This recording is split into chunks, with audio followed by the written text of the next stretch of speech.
Pare, tignan mo. Parang may kakaiba sa mga ibon ah. Aba, oo nga no. Ang dami. Tapos, salusalungat pa ang lipad nila. Kinakabahan ako, Paing. Mukhang may masamang mangyayari. Ha? Bakit mo naman nasabi? Basta, hindi magandang senyales yan. Sabi ng matatanda, kapag nagkakaganyan daw ang mga ibon, may paparating na dilubyo. Lumilikas daw sila bago pa may mangyari. Nako, huwag ka naman sanang magdilang anghel. Sana nga, Paing. Anong gagawin natin ngayon? Uuwi na ba tayo? Hindi ko alam eh. Pero sigurado akong hindi tayo papayagan ni engineer na basta umuwi.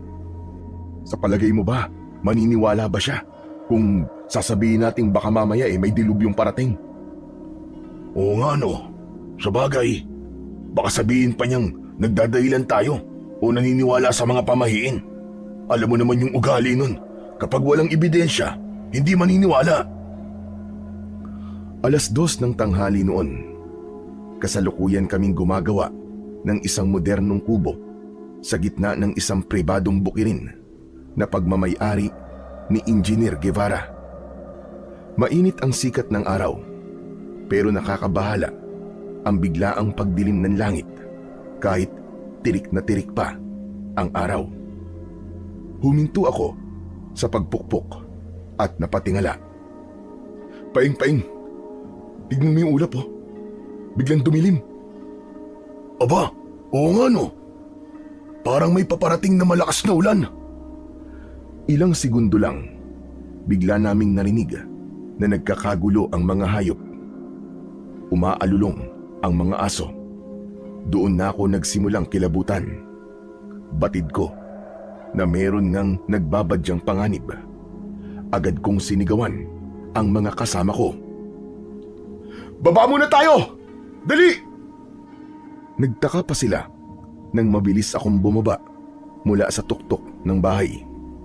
Nagkakabit na kasi kami noon ng bubong. Agad silang sumunod, pero kita ko sa mga mukha nila ang labis na pagtataka sa inaasal ko. Kaya agad kong ipinaliwanag sa kanila ang masama kong kutob. Doon muna tayo sa labas, kahit sandali lang. Bilisan niyo na! Bumaba na kayo lahat dyan! Ano ba kasing nangyayari, Chong? Kinakabahan naman ako sa'yo eh. Hindi ko alam. Basta masama ang kutob ko. Sigurado akong may paparating na panganib. Kahit naguguluhan pa ang mga kasama ko, agad silang sumunod sa akin. Lumayo kami ng konti sa bahay. Ilang sandali pa, nakarinig kami ng isang mahinang pag-ugong. Tapos, biglang yumanig ang lupa. Gumalaw ang mga poste, ang mga puno at lahat sa paligid. Halos matumba kami sa lakas ng pag-uga. Nagsigawan ang ilan sa takot. Pare, ang lakas! Diyos ko po! Magdasal tayo mga kasama! Dali, magdasal tayo! Lalo pang lumakas ang lindol. Bumagsak nga ang yero at ang mga kahoy. Tapos ay mas lalo pang umalulong ang mga aso. Grabe! Ang tagal ng lindol na to ah! Kaya nga Diyos ko, iligtas niyo po kami. Huwag niyo po sanang pahintulutan na may masamang mangyari. Maya-maya lang, unti-unti na rin itong humupa. Lahat kami ay tulala. Si Paing ay nakatungo. Hawak pa din ang kanyang ulo. Grabe! Nahilo ko ah! Ang sakit sa ulo nun! Masusuka yata ako! Relax ka lang pare. Hinga ka lang na malalim. Malalampasan natin to. Mga kasama, ayos lang ba kayo? May nasaktan ba sa inyo? Isa-isang sumagot ang mga kasamahan namin. May mga gasgas, may nadapa. Pero salamat sa Panginoon, walang grabing nasaktan. Naloko na pare! Bumagsak yung bahay! Nalungkot ako nang makitang gumuhunga ang ginagawa naming bahay. Pero kinalma ko ang aking sarili at piniling maging positibo. Wala na tayong magagawa dyan pare. Ang bahay ng sira. Pwedeng gawin ulit. Pero ang buhay natin kapag nawala, hindi na muling maibabalik. Magpasalamat na lang tayo at ligtas tayong lahat. Tama ka. Salamat sa'yo, Tol, ha. Kundi dahil sa kutob mo, baka mamaya may malubang na sugatan sa atin. Wala yun. Magpasalamat tayo sa Diyos at nagbigay siya ng mga babala. Kaya nga akalain mo, napansin mo kaagad yun at talagang di mo binaliwala.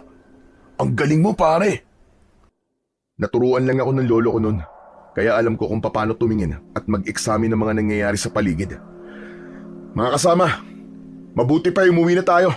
Kailangan natin makita ang mga mahal natin sa buhay. Oo nga, si Lolo. Baka kung ano na nangyari sa lolo ko. Nang marinig ng mga kasama ko ang aking sinabi, halos sabay-sabay silang nagsitayuan. Kita ko sa mga mukha nila ang takot at pag-aalala. Lahat kami gusto nang makauwi kagad. Mabilis naming inayos ang mga gamit namin at saka nagsimulang maglakad pauwi. Pagdating namin sa baryo, halos takbuhin na namin ni Paing ang daan papunta sa aming mga bahay. Agad na nakita ni Paing ang kanyang lolo. Sinalubong siya nito at mahigpit na niyakap. Hinanap ko ang asawa at mga anak ko sa kumpulan ng mga tao sa labas, pero hindi ko sila nakita. Kinabahan na ako sa mga oras na yon. Naglakad pa ako ng konti hanggang sa makita ko na ang bahay ko. Halos manlumo ako nang makitang gumuho ito. Hindi ako makapaniwala. Biglang nanlamig ang buong katawan ko. Marta! Marta, nasan kayo? Marta! Diyos ko, huwag naman sana. Marta! Paulit-ulit kong tinatawag ang pangalan ng aking asawa. Tumakbo ako palibot doon at sinimulang alisin ang ilang bumagsak na bato at kahoy. Gamit lamang ang aking mga kamay. Nanginginig ako habang ginagawa yon. Sumagot kayo! Marta, nandito na ako! Marta! Mahal, nasan ba kayo? Marta! Nagpatuloy ako sa aking ginagawa. Ang mga kapitbahay namin, lumapit na din sila. Si Paing, tinulungan akong magtanggal ng mga kahoy. Maya-maya pa ay may narinig akong sumisigaw at umiiyak. Nakita kong palapit sa akin ang aking biyanan na babae. Ang anak ko! Roldan! Nasaan si Marta? Diyos ko! Ang anak ko! Tumayo ako at nilapitan siya. Napansin ko kasing nag-hysterical na siya at natakot akong baka atakihin ito sa puso. Pero ang pagmamalasakit kong yun ay nasuklian ng isang malakas na sampal. Nasaan ang anak ko? Nasaan si Marta, Roldan? Nasaan ang anak ko? Inay, hindi ko po alam. Kararating ko lang po, galing po ako sa trabaho eh. Nung lumindol po, agad po kaming umuwi. Walang kasama ang mag-ina mo. Kung gano'n, nandyan sila. Nandyan sila. Hindi pwede, Roldan. Hindi pwedeng mamatay ang anak ko. Bakit mo sila pinabayaan? Bakit, Roldan? Bakit? Sandali lang po, Aling Mercy. Huminahon po muna kayo. Wala akong may gusto sa nangyari. Walang may gusto. Ang sabihin mo, inutil itong kaibigan mo. Naturing ang sikat na karpintero, pero sariling bahay hindi maayos. Nay, tingnan mo ngayon ang mag-ina mo. Nadaganda ng bahay na ikaw mismo ang gumawa. Pwisit ka, Roldan. Ikaw na lang sana ang namatay. Tama na ho, Aling Mercy. Huwag kang makialam dito, Paeng. Lumayo ka sa akin. At ikaw naman, Roldan. Matagal ko nang sinasabi sa'yo na lumipat na lang muna kayo sa bahay para palaging may kasama ang asawa mong bagong panganak. Pero anong sagot mo sa akin? Ayaw mo! Ayaw mo, di ba? Kasi masyado kang mayabang. Mataas ang ihi mo kahit hindi naman dapat. Tignan mo! Tignan mo ngayon ang nangyari! ang anak ko. Tama na po, Nay. Tama na po. Walang iya ka! Wala kang silbi!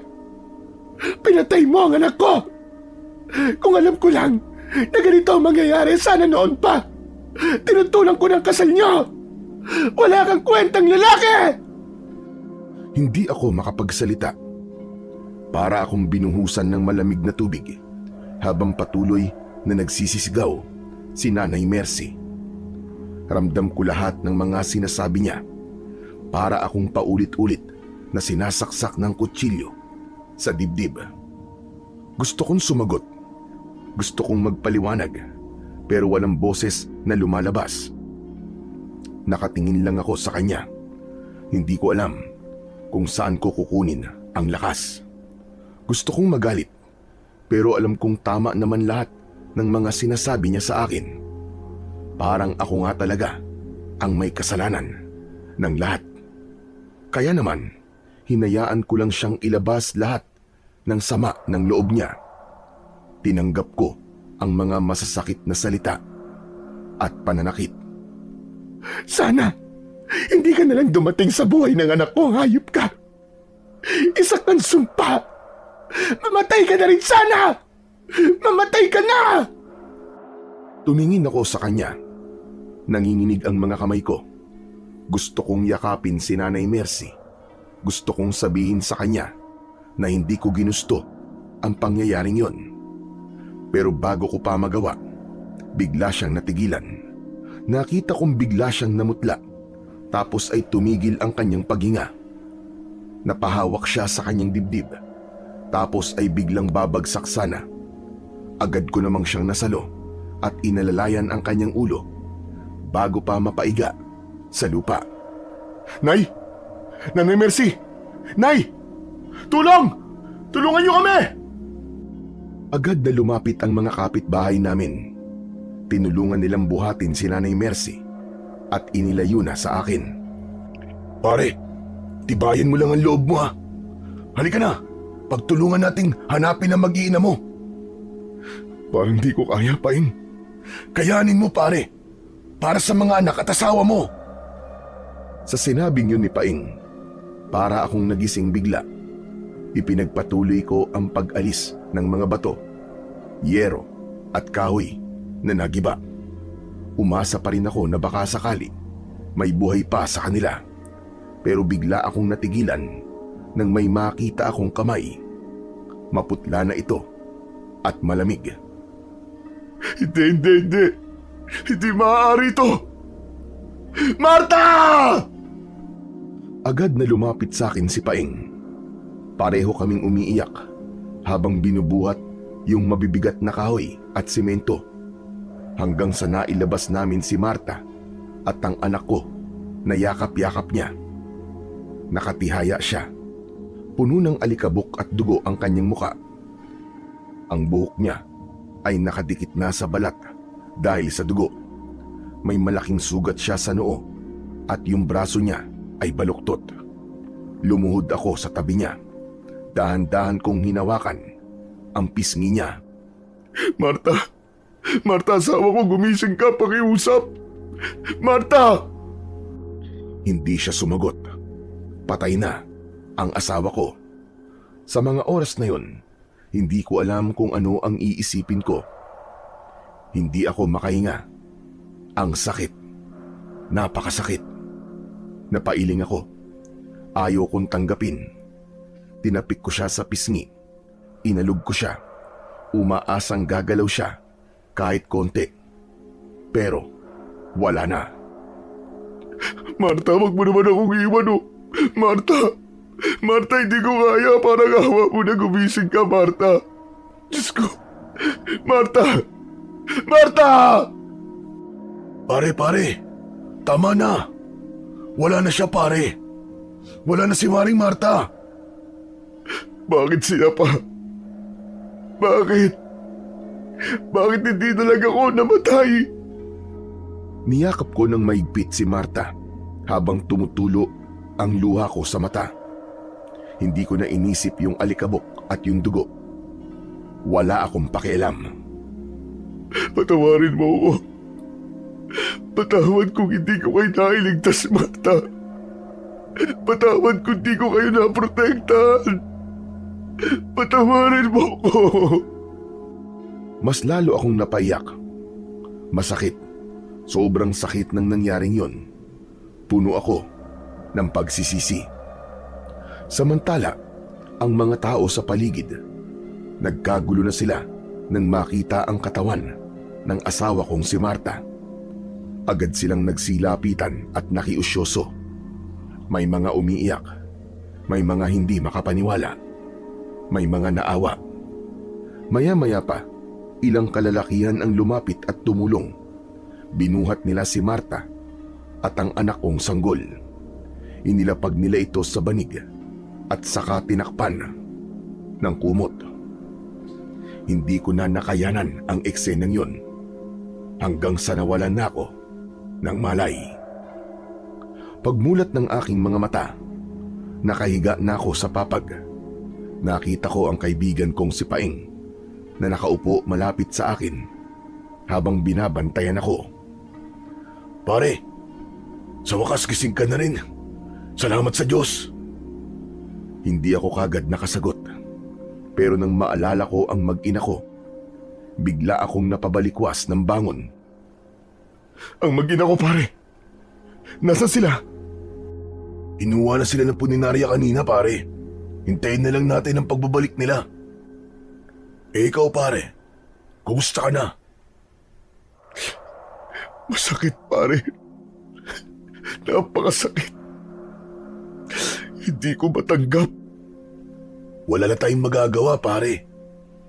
Ipagpasa Diyos na lang natin yung nangyari. Lakasan mo ang loob mo. Ewan. Hindi ko alam kung paano ko malalampasan ang pagsubok na to, Paing. Bakit? Bakit nangyari to? Hindi ko rin alam, pare. Walang nakakaalam. Baka talagang nakatadhana na sila para bumalik sa ama. Tadhana? Anak ng... Anong tadhana? Walang kwentang tadhana yan. Bakit niya hinayaan na mangyari to? Kilala mo ako, Paing. Mabait akong tao. Palagi kami nagsisimba. Palagi akong tumutulong sa iba. Sa katunayan, di ba? Nagligtas pa ako ng buhay. Tapos to. Ito ang magiging kapalit. Ano to? Relax lang, tol. Pasensya ka na. Hindi ko alam kung anong sagot sa tanong mo eh. Paano ako magsisimula nito? Ayoko na. Ayoko na rin mabuhay. Ayoko na! Tama na, Roldan. Kailangan mo maging matatag. Buhay pa ang isang anak mo, si Boying. Kailangan ka niya. Ha? Ano sabi mo? Buhay si Boying? Oo, Chong. Nasa eskwelahan siya nang mangyari ang lindol. Kaya huwag ka sumuko. Lumaban ka, Chong, para sa kanya. Parang nabuhayan ako nang sabihin ni Paing na buhay si Boying. Napahawak ako sa aking ulo sa kabila ng sakit. Natuwa ako. Salamat, Paing. Salamat at buhay siya. Tumayo ako at muli kong tinignan ang gumuho naming bahay. Nasa bakuran kami ni Paing ng mga oras na yon. Paing, gusto ko makita ang anak ko. Samahan mo ko. Makikita mo ang anak mo, pre. Pero wag na muna ngayon. Nasa biyenan mo kasi. Paupain muna natin yung galit niya. Tumango ako nang marinig yon. Naintindihan ko ang gusto niyang sabihin sa akin. Habang nag-uusap kami ni Paing, bigla kaming napatigil. May narinig kaming malakas na alulong mula sa gubat. Napatingin kami pareho sa direksyon nun. Ilang sandali pa, nagsunuran na ring tumahol at umalulong ang mga aso sa buong baryo. Kinilabutan ako. Nagkatinginan kami ni Paing. Teka, ano yun, pare? Napatayo si Paing. Ang mga aso ay hindi humihinto sa pag-alulong. Paing, hindi ba't yung bahagi ng gubat na yan ay sinasabi nila noong may mga halimaw? Natatandaan mo ba yung kwento na yun nung mga bata pa tayo? Oo, pare. Madalas na ikwento sa akin ng lolo ko yan eh. Sa palagay mo, may nangyayari kayang kakaiba sa gubat? Hindi ko alam. Pero sa tingin ko hindi normal yung nangyayari ngayon. Tignan mo mga aso pare. Parang natatakot sila. Matapos sabihin yon ni Paing, ang mga aso biglang nagsitakbuhan. May ilan pang humuni na parabang nasaktan. Yan na nga ba ang sinasabi ko? Loko, baka may mangyari na namang masama pare. Ilang sandali pa, napatingala kami sa itaas. Nakita namin ulit ang mga ibon na lumilipad at muling lumindol ng malakas. Nagsigawan ang mga tao. Napaluhod ako sa lupa. Mas malakas ang lindol na yon kesa sa nauna. Nagbitak ang lupa. Pero ako, hindi lang sa lindol napunta ang atensyon ko. Nanatili akong nakatingin sa gubat. Para bang may nakita akong liwanag na nanggagaling doon. Hindi ako sigurado kung tama ang nakita ko. Parang apoy na bugaw yon. Nang matapos ang pagyanig, tinanong ko si Paing. Paing, nakita mo ba yun? Ang alin? Parang may apoy sa gubat ah. Ano, apoy? Wala naman ah. Kung may apoy, sigurado may usok. Pero wala oh. Hindi ko inalis ang tingin ko sa gubat. Parang may nararamdaman akong mainit na enerhiya na nanggagaling doon. Tapos ay parang may naririnig akong bumubulong. Isang mahina, paos at mababa na tinig. Hindi ko maintindihan ang mga salita. Pre, uy pre, ayos ka lang ba? Oo, ayos lang ako. Pero ang gubat, Paing. Kinakabahan ako sa gubat. Ano bang ibig mo sabihin? Pakiramdam ko, hindi natural ang lindol. Paano kung totoo ang kwento ng mga matatanda noon? Kwento lang yun, pre, ano ka ba? Wala pa namang nakakapagpatunay na totoong kwento eh. Imposible yung sinasabi mo. Aalamin ko ang totoo, pre. Ano? Anong binabalak mo? Pupunta ako sa gubat. Ano ka mo? Nahihibang ka na ba? Kung tama ang kutob ko, kailangan ko matuklasan kagad yon. Dahil baka hindi huminto ang pagyanig. Lahat tayo mamamatay dito dahil sa ginagawa niya. O ano? Sasama ka ba? Ano kasi? Kung ayaw mo, ayos lang. Hindi kita pipilitin na sumama. Natahimik si Paing. Halos hindi siya makatingin sa akin ng diretsyo matapos niyang tumanggi na samahan akong alamin kung ano ba talaga ang nangyayari. Kung talagang gagawin mo yan, pre, mag-iingat ka. Pero sana pag-isipan mo munang maigi. Baka kasi talagang delikado eh.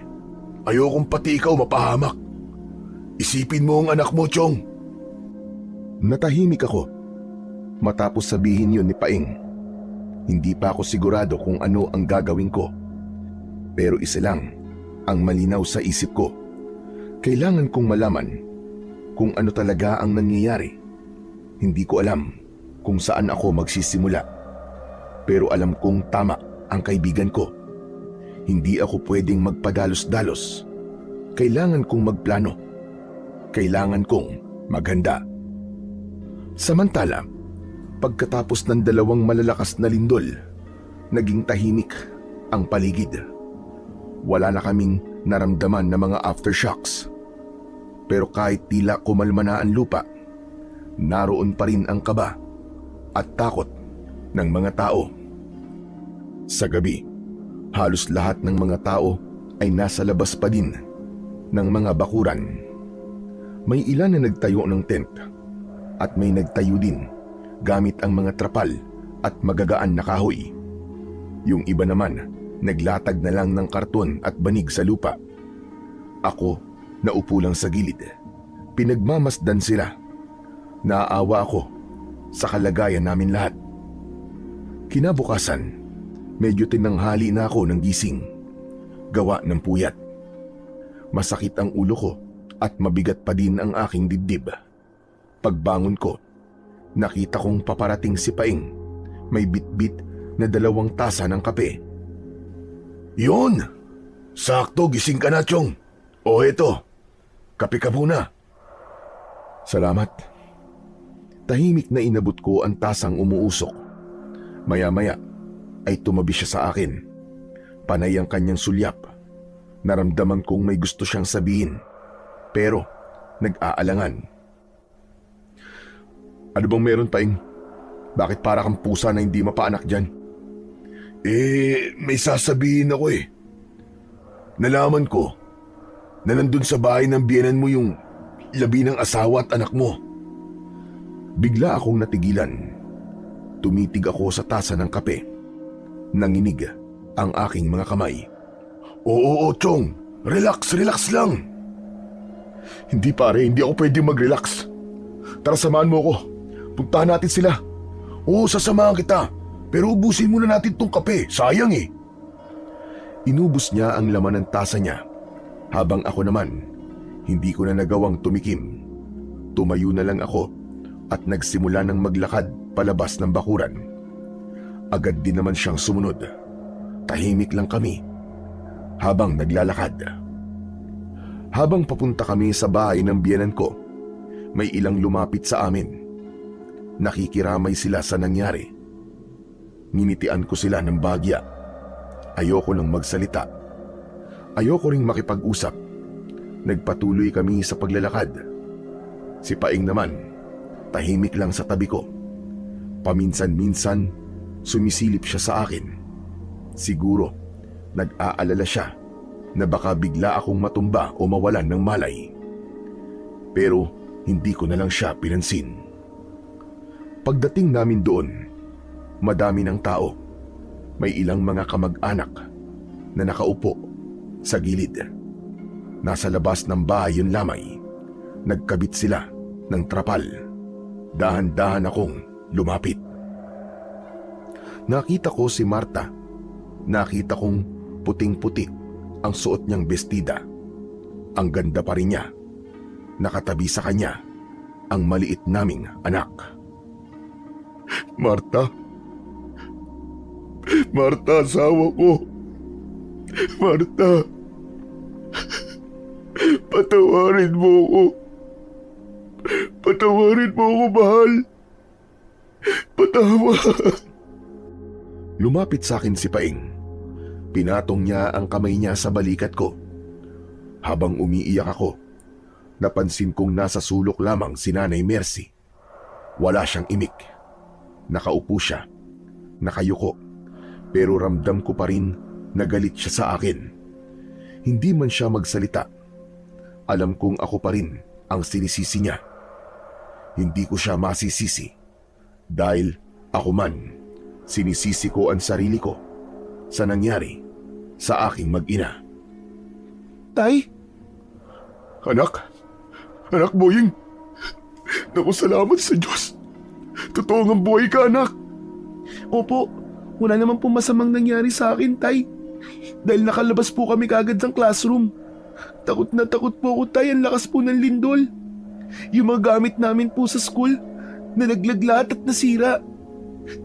Tay, umiyak po ako ng umiyak. Pero pinilit ko po lumabas. Sakto po paglabas namin, gumuho na po yung halos kalahati ng classroom namin. Salamat sa Diyos. Pasensya ka na, anak, ha? Hindi ko naman alam na mangyayari ang ganito eh. Pero anak, ang tapang mo. Mabuti at ligtas ka. Opo, Tay. Hindi naman po kami pinabayaan ng teacher namin. Salamat naman kung ganun. Alam mo, kung alam ko lang na mangyayari to, anak, sana hindi na ako umalis ng bahay eh. I'm sorry, anak, ha? Patawarin mo si tatay. Tay, wag na po kayong humingi ng sorry. Wala po kayong kasalanan. Sabi po ni Lola, ganun daw po talaga ang buhay. Nakakalungkot lang. Kasi po, wala na po si nanay at si Bunso. Malungkot talaga, anak. Ako man sobrang nalulungkot din. Pero hayaan mo, anak. Hindi kayo iiwan ni tatay, ha? Kakayanin natin dalawa to. Saan na po tayo titira, Tay? Wala na po yung bahay natin. Hindi ko pa alam, anak. Pero maghahanap ako ng paraan para makapagtayo ulit tayo ng bahay. Kahit simpleng kubo lang muna. Basta't magkasama tayo. Tumahimik kami sandali.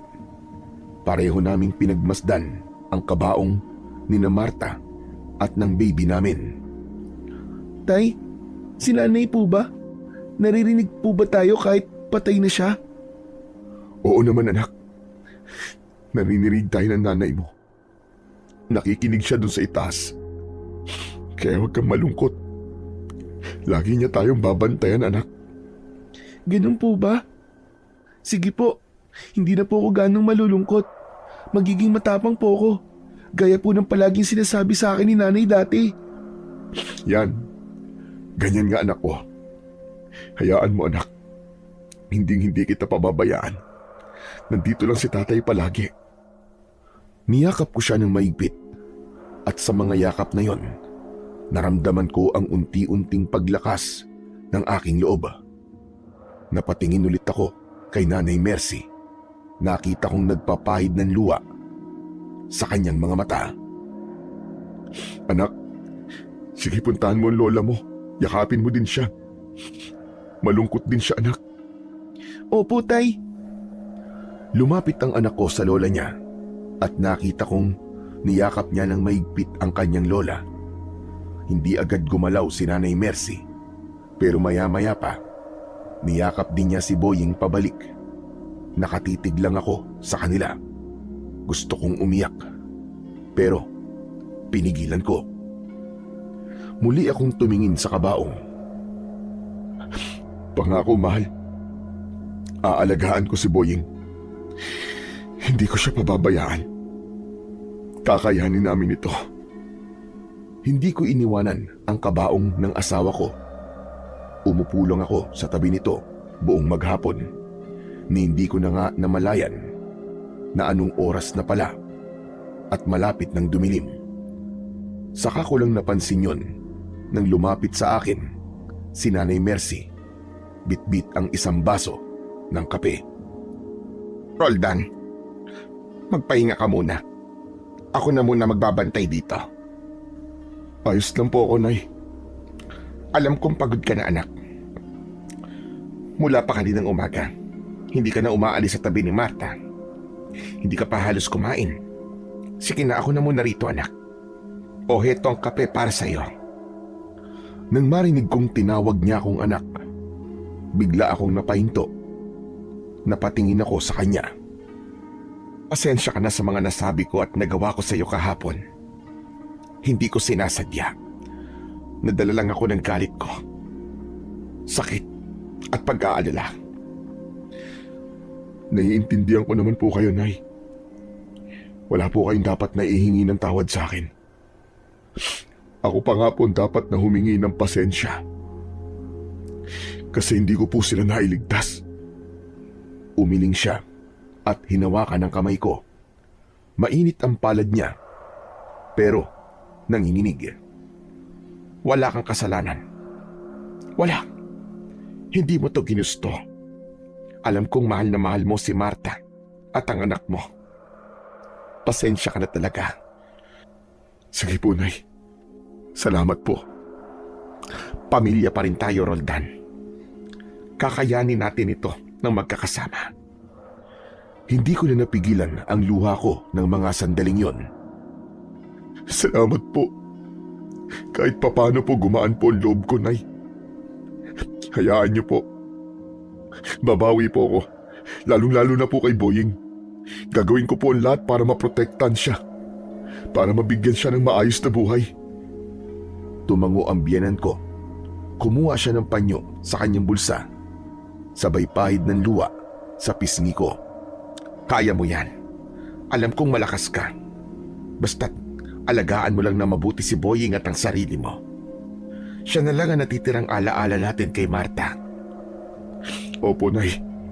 O sige na, tumayo ka na dyan. Inuin mo na itong kape mo at magpahinga ka na muna. Sinunod ko ang sinabi niya. Tumayo na ako at siya ang humalili. Hinanap ko sa bakuran si Paing. Nakita ko siya sa may lilim ng mangga. May kausap siyang matandang lalaki. Hindi ko kilala ang matanda. Suot niya ang isang kakaibang kasuotan, parang damit ng mga sinaunang pari. May suot din siyang sombrero na bahagyang tinatakpan ng kalahati ng kanyang muka. Habang papalapit ako, napansin kong agad na may kakaiba sa kanya. Hindi ko alam kung bakit, pero tumindig ang balahibo ko. May kung anong malakas na puwersa akong naramdaman. Napatingin ako kay Paing at sa itsura niya, mukhang seryoso rin ang pinag-uusapan nila. Paing, sino yung kausap mo? Hindi siya kagad sumagot. Nakatingin lang siya sa matanda na parabang nakikinig ng mabuti. Nang mapansin niya ako, ngumiti siya ng pilit. Roldan, siya nga pala si Mang Tiburcio. Nakikibalita lang dito sa baryo natin. Ganun ba? Inalis ng matanda ang suot niyang sombrero at itinapat yon sa kanyang dibdib. Nakikiramay ako, iyo. Sa nangyari sa pamilya mo. Tumango ako at saglit na ngumiti. At nang matapos ay bumaling ako kay Paing. Nagugutom kasi ako, pare. Baka pwede mo muna akong samahan kumain. Yun lang ba? O sige, sasamahan kita.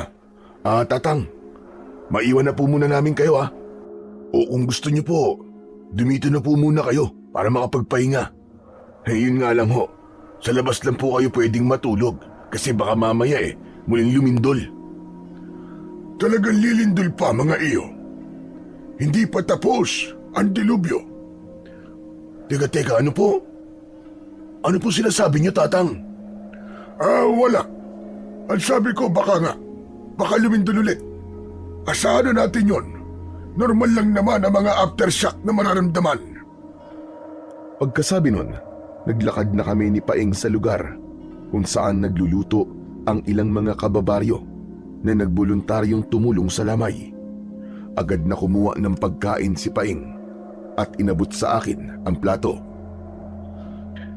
Mabuti naman, Chong, at naisipan mo nang kumain. Tinablan ka na din ng gutom, no? Oo, medyo maapdi na nga ang sikmura ko.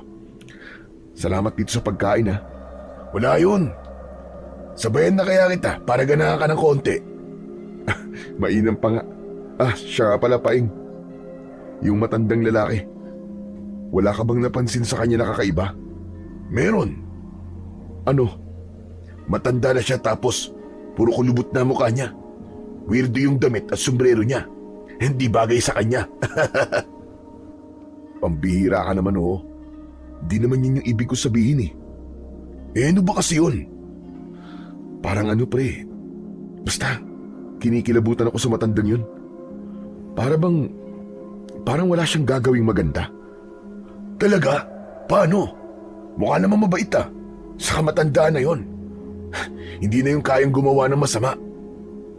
Basta, Paing. Hindi maganda ang kutob ko sa kanya. Baka nga mamaya hindi pa tao yan. Hala ka, nakakatakot naman yung sinabi mo. Teka nga, at titignan ko nga uli.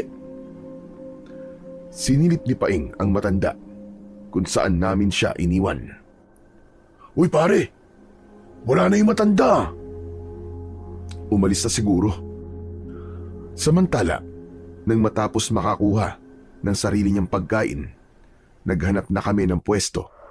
Napansin ko na mabilis dumilim ang paligid. Yung ibang mga tao, nagsisiuwian na rin. Pero may mga bagong padating, yung mga nagsusugal sa gabi, na natili lang kaming nakaupo sa isang tabi. Nang matapos kaming kumain, ay kinuha na ni Paing ang mga plato at inilagay sa lababo. Nang makabalik siya, nagpaalam ako.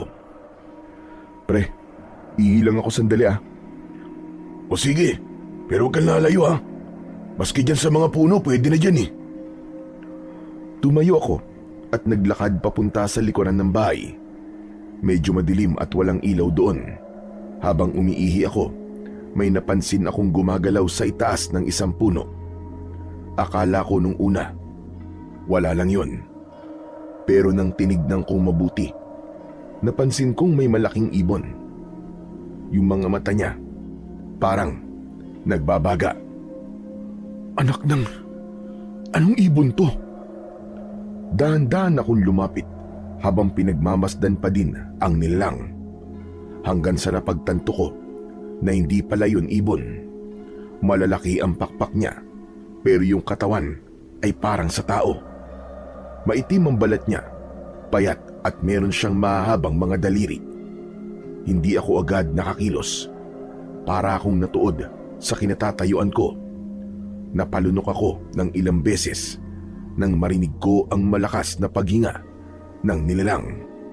Sa isang iglap, bigla siyang tumingin sa akin at lumipad siya papalayo. Sa sobrang gulat ko, natumba ako at napasigaw. Dahil sa malakas na sigaw ko, yung mga tao sa may lamay biglang napapunta sa kinaroroonan ko. Tol! Anong nangyari? Hindi ako kagad nakasagot. Takot na takot ako ng mga sandaling yon. Nanginginig ang tuhod ko. Inabot ni Paing ang mga kamay ko at inalalayan niya akong tumayo. Tol, may nakita ako. May dinalang sa puno. Parang tao na may pakpak. Aswang? May aswang dito? Sigurado ka ba sa sinasabi mo, Tol? Hindi pa man ako nakakasagot ay sumabad na ang ibang tao. Napansin din daw nila yon, yung malakas na pagaspas ng pakpak. Naniwala sila na meron nga akong nakita. Tapos nagkanya-kanya na sila ng kwentuhan tungkol sa mga kababalagang nangyari dati sa baryo namin. Kalma ka lang muna, Chong. Bakit kasi dito pa naisipang umihi? Pwede naman dun sa harap. Dinala na ako ni Paing sa harap ng bahay at pinaupo ako. Kumuha siya ng tubig na maiinom. Oh, pampakawala ng kaba. Ay nako, ikaw talaga ang dami mong nakikita.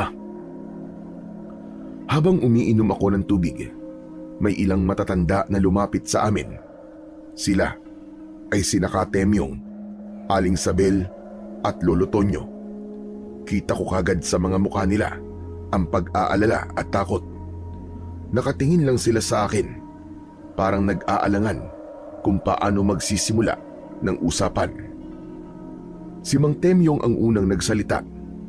Tinanong niya ako kung totoo raw bang may nakita akong nilalang na may pakpak. Tumango ako. Hindi ko na ipinaliwanag ng detalyado, pero alam kong hindi ako nagkamali sa nakita ko. Hindi ako nagbibiro. May nakita talaga ako. Biglang napahawak sa dibdib si Aling Sabel at mahina niyang sinabi na baka raw bumalik na naman sila. Napakunot ang noo ko at agad kong tinanong kung sino ang tinutukoy niya. Lumingon-lingon pa siya bago sumagot. Parang natatakot na baka may makarinig. Ikinuwento niya nung bata pa raw sila ni Mang Temyong. May nangyari din daw na malakas na lindol at pagkatapos nun ay may mga sumalakay na halimaw. Sumabat si Lolo Tonyo. Magulo ang baryo noon, puno ng takot at pangamba. Nagsimula daw mawala hindi lang ang mga hayop, kundi pati na rin ang mga bata. Napatingin ako kay Paing. Tahimik lang siya, pero alam kong nakikinig siya sa lahat ng sinasabi ng mga matatanda.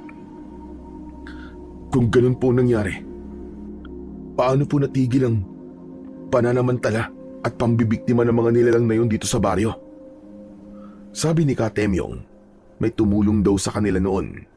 Isang matanda na may kasamang batang lalaki. Halos kaedad lang daw nila.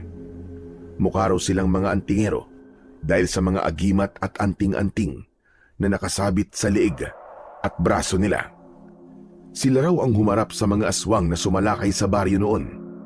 Matindi raw ang naging labanan, pero dahil sa tapang at kakaibang lakas ng matanda at ng bata, natalo daw nila ang mga aswang. Ayon sa matanda, ang mga aswang na yun ay galing sa gubat. Doon nagsimula ang kwento tungkol sa gubat na iniiwasan hanggang ngayon. Ang gubat na pinaniniwalaang pinagmulan ng mga aswang na minsang nagasik ng takot sa baryo namin. Hindi na ako nakapagsalita pa pagkatapos ng kwento nila. Unti-unti na namang nagkaroon ng palatandaan na totoo ang aking masamang kutob. Nang mga oras na yon, biglang nagsiuwian ang mga tao na nakipaglamay. Pumasok sila sa kanilang mga bahay kahit meron pa ring posibilidad na muling magkalindol at gumuho din ang bahay tulad ng iba. Hindi ka na yata natulog, iho. Hindi po, Nay. Pero ayos lang po ako. Gusto mo bang umidlip muna? Ako na lang muna magbabantay sa kanila. Sige po, Nay. Ay, siya nga po pala. May alam po ba kayo tungkol sa kwento ng kinatatakutang gubat? Bakit mo na itanong? May kinalaman ba ito sa nangyari kagabi? Opo, Nay. Naguguluhan po kasi ako eh. Hindi ko akalaing makakakita ako ng ganong klaseng nilalang. Pero kung totoo po yung kwento sa gubat na dun daw nanggagaling ang mga halimaw, ibig sabihin po, baka hindi lang isa yung aswang, Nay. Paano po kung madami sila? Manganganib po ang buong baryo. Yun nga rin ang ikinakatakot ko eh. Kung sakali man nababalik sila, maraming mamamatay dito sa atin. Malulupit at walang awa ang mga aswang na yon. Pero bakit kaya? Kung sakali man na bumalik sila, bakit? Anong dahilan? Baka po kapareho lang po ng dahilan dati kung bakit nagkaroon ng aswang dito. Para maghiganti? Ano? Maghiganti po? Oo. Ayon sa sabi-sabi noon, may isang lalaki na pinaghihinala ang mangkukulam. Pero ang sabi ng iba, hindi naman siya masama. Tumutulong pa nga siya sa mga may sakit eh. Hanggang sa isang araw, napagtripan ng mga kabataang lasing. Sinaktan siya. Pero imbis na siya ang kampihan dahil siya ang naargabyado, siya pa ang pinalayas. Pinalayas? Oo. Pinalayas siya dahil takot sa kanyang mga tao. Doon siya sa gubat tumira. Hanggang sa ilang taon ang nakalipas, biglang lumindol ng malakas. At kasunod nun, nagsulputan na ang mga aswang noon dito sa ating baryo. Ang mga aswang, galing sila sa gubat kung saan nakatira ang mangkukulam. Sabi ng mga matatanda noon, baka raw siya ang may likha sa mga ito. Kaya po ba ng isang mangkukulam na lumikha po ng aswang? Oo. May kakayahan sila, lalo na kung malakas ang kanilang kapangyarihan. Pero paano naman po sila nakasiguro na totoo po ang kwento na yun? May nakita daw silang isang asul na liwanag sa gubat bago lumindol ng malakas. Nanlaki ang aking mga mata sa narinig ko kay Nanay Mercy. Ang asul na liwanag, nakakasiguro ako na nakita ko din yun bago ang pangalawang paglindol. Bigla akong kinilabutan, lalo pat na pagtagni-tagni ko na ang mga nangyayari. Mas malaki na ngayon ang posibilidad na talagang may kinalaman nga ang mga nangyari noon sa nangyayari sa kasalukuyan. Bigla akong napatingin sa bangkay ng aking asawa. Unti-unting namuo ang galit sa aking dibdib. Alam mo bang, natatakot na din ako, iho. Baka nga bumalik sila. Kung totoo man po na bumalik sila, edi kailangan po may kumilos habang maaga pa. Kailangan po na may pumuksa na sa kanila bago pa sila makapaminsala ulit. Sana nga may dumating ulit na tutulong. Katulad nung maglolong antingero noon. Kung buhay pa sana yung bata noon, baka siya lang ang makakatulong sa atin ngayon. Pero, saan naman kaya siya posibleng hanapin? Hindi ko na nasagot ang sinabing yun ni Nanay Mercy. Bigla kasing dumating ang kaibigan kong si Paing at agad na lumapit sa akin. Roldan! Roldan, pre! Roldan! Oh, ano ba nangyari? Ba't hingal na hingal ka? Galing kasi ako doon sa may bandang silangan ng baryo. Doon, sa may kaduluan. Alam mo ba, Roldan? Natagpo ang patay yung pamilyang naninirahan doon. Ano? Patay? Aba, bakit daw? Hindi ko nga alam kung paano ko sasabihin eh. Pero yung katawan nila, Roldan, wasak. Para bang nilapa ng mabangis na hayop. Napatakip ng bibig si Nanay Mercy. Halatang nagulat at natakot. Ako naman, napatitig lang kay Paing. Nakikita ko sa mukha niya na hindi lang takot ang nararamdaman niya ron, pati trauma. Grabe! Karumal-dumal yung sinapit nila. Hiniwa yung tiyan tapos wala na yung laman loob. Puro kagat at kalmot sa katawan. Parang pinagpiestahan. Diyos ko, nagsisimula na sila. Sigurado kong aswang. Aswang ang may gawa nun. Yun din po sabi ng mga taga ron eh. Sabi ng mga nakarinig, may malakas daw na pagaspas ng pakpak bago nila marinig yung mga sigaw. Pero walang lumabas dahil po sa takot. Kinabukasan na po nakita yung mga bangkay. Nagsilapitan na din sa amin ang mga kasama namin sa bakuran. At ang ilan sa kanila, naglakad papunta doon. Sumabay sila sa agos ng mga taong gusto ding makita kung ano ang talagang nangyari sa mga katawan. Hindi pwede to. Kailangan may gawin na tayo. Anong gagawin, Roldan? Pupunta ako sa gubat. Kailangan ko makita kung anong meron doon. Hindi ako mapapalagay hanggat hindi ko nalalaman ang totoo. Ano? Nahihibang ka na ba? Susugod ka doon. Bakit, kaya mo ba? Hindi ko alam kung kaya ko. Pero kung walang kikilos, mauubos tayo dito panigurado. Hindi ko maaatim na maghintay na lang habang unti-unti nila tayong inuubos. Hindi, Chong. Huwag mong gawin yun. Wala kang laban sa kanila. Sabi ng mga tao, marami raw na aswang yun. Wala kang kakayang lumaban sa mga aswang. Kung papasok ka sa gubat, baka hindi ka na makabalik. Paano ang libing ni Marta at ng anak mo? Sige nga, mag-isip-isip ka naman. Napayuko ako. Alam kong tama si Paing. Delikado, pero habang iniisip ko ang nangyari sa pamilya ko at sa pamilyang pinatay ng mga aswang, parang mas lalo akong nagagalit. Gusto kong bigyan ng hustisya ang pagkamatay nila. Kung sakali man na totoong ang mga aswang nga ang dahilan ng paglindol, kailangan nilang pagbayaran ng pagkamatay ng aking mag-ina. Roldan, huwag kang padalos-dalos. Baka mapahamak ka, iho. Pero naiintindihan ko ang nararamdaman mo, Roldan.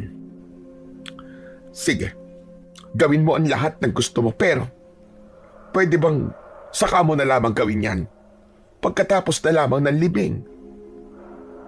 Tama po kayo. Pasensya na po, Nanay Mercy.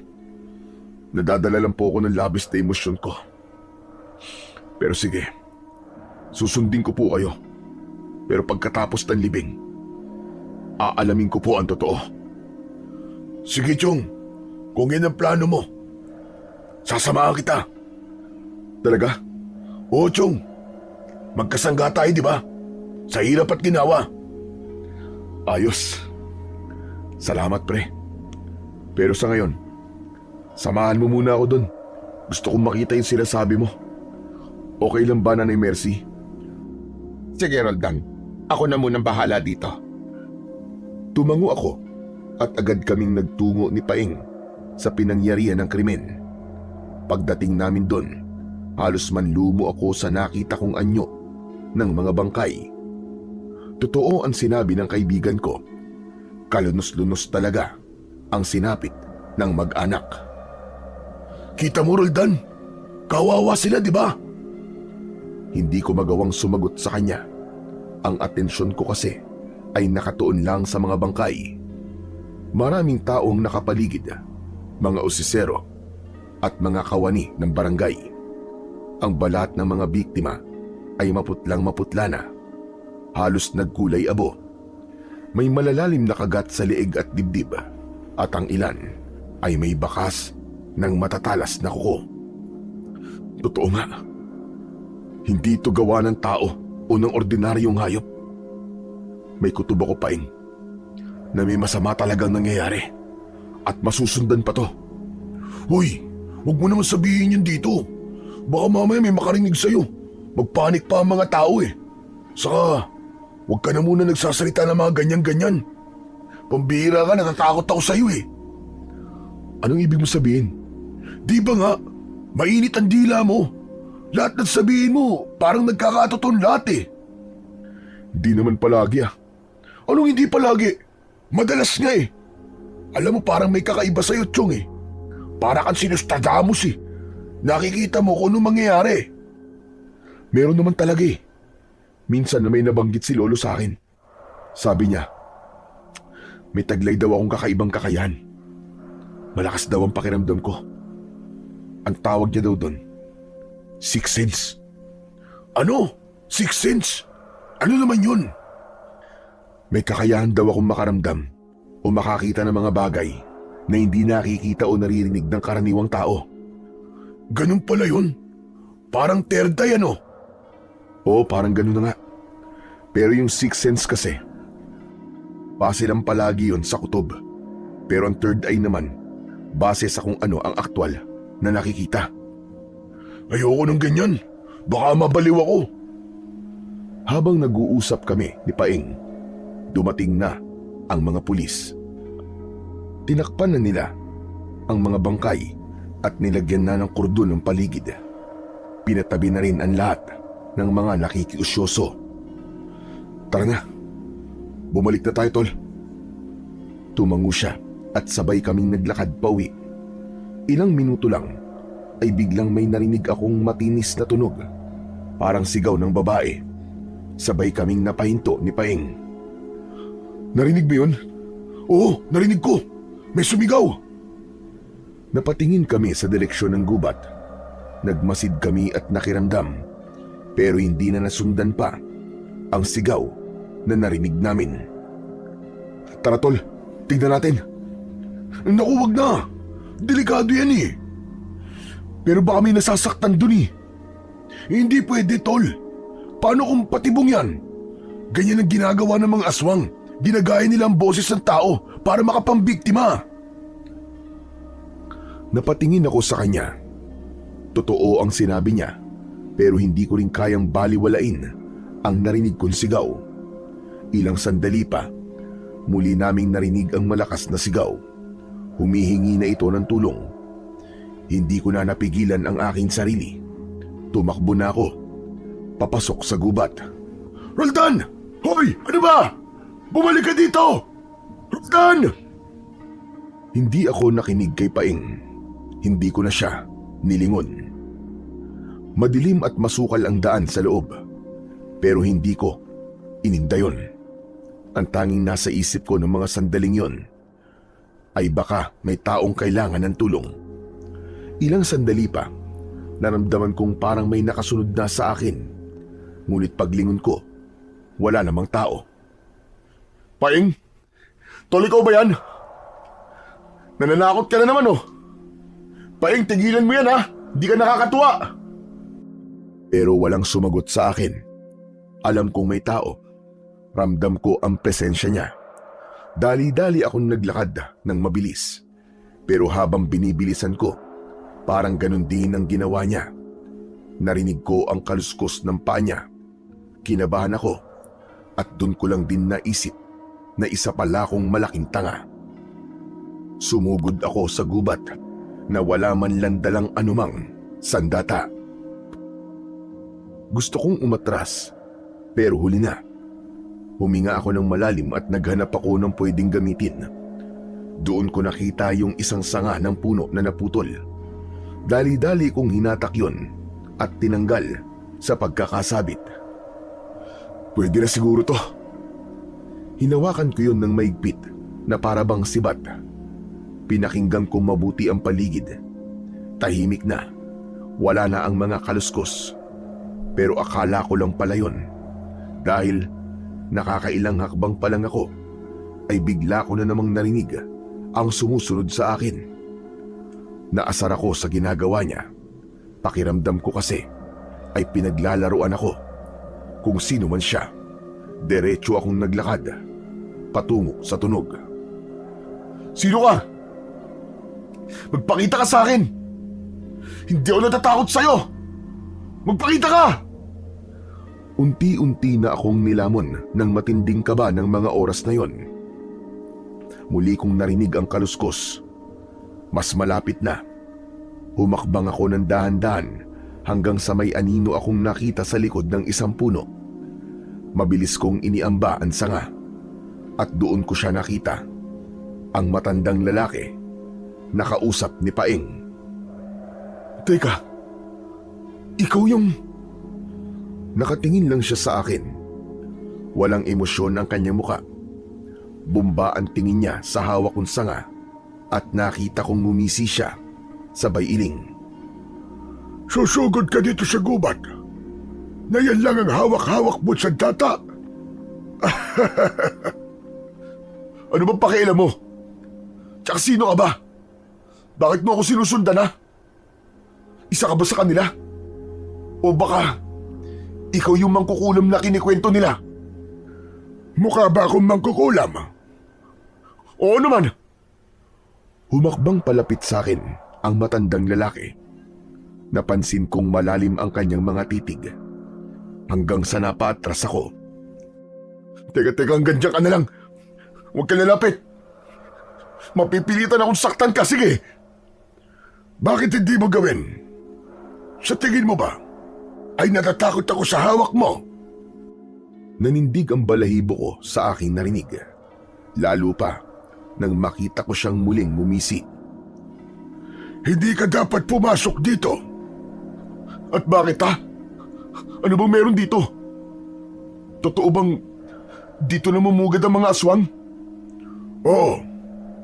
Malapit na dito ang pugad nila. Kaya umatras ka na. Umuwi ka na sa inyo. Hindi ka dapat nandito. Kung ganun, ay tama nga ang kutob ko. Anong kutob ang sinasabi mo? Na kaya lumilindol ay dahil may nangyayaring kababalagan dito sa lugar na to. Tama ka. Kaya nga delikado dito. Hindi ito para sa mga katulad mo. Umalis ka na.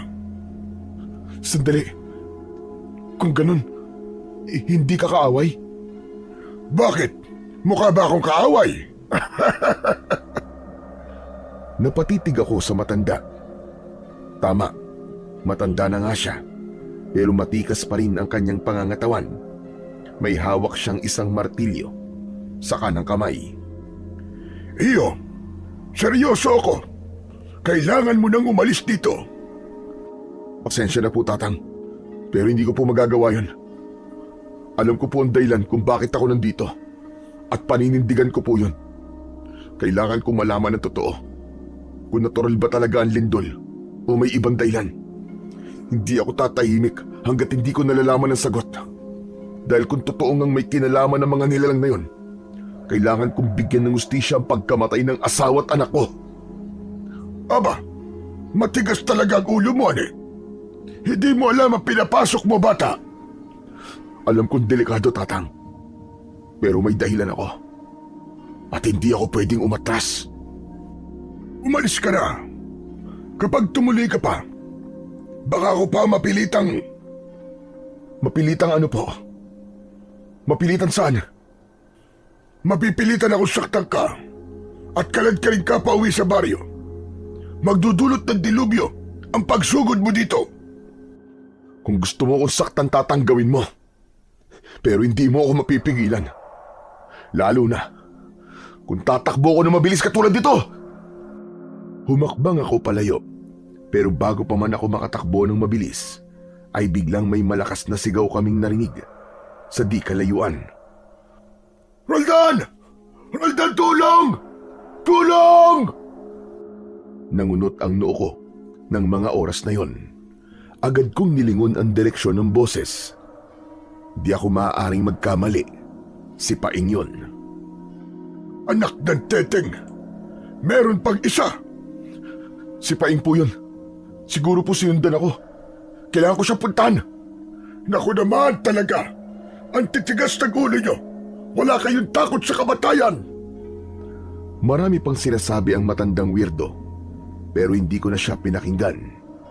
Mabilis akong tumakbo papunta sa direksyon kung saan ko narinig ang sigaw. Maya-maya pa ay narinig kong may mga yapak na sumusunod sa akin. Paglingon ko, nakasunod si Mang Tiburcio. Paglapit namin, tumambad sa aming paningin si Paeng. Pinalilibutan ito ng 3 mababangis na aso. Hindi sila mga normal na aso. Malalaki sila, halos kasing laki ng isang bagong panganak na baka, at mapupula din ang kanilang mga mata. May tumutulong laway sa bibig nito na punong-puno ng matatalas na pangil. Diyos ko po, anong mga yan? Nang marinig ang aking boses, biglang napalingon sa akin si Paeng. Ay, salamat sa Diyos! Dumating ka! Tulungan mo ako, tol! Kanina pa ako pinagtitripan ng mga aso ni Lucifer! Hindi ko na inisip ang takot. Agad akong lumapit at hinampas ang isa sa mga yon ng hawak kong sanga. Chu! Chu, alis ka dyan! Alis dyan! Pero imbis na umatras, mas lalo pa silang nagalit. Umalulong sila ng sabay-sabay. Hinampas ko ulit ang isa, pero parang bakal ang katawan.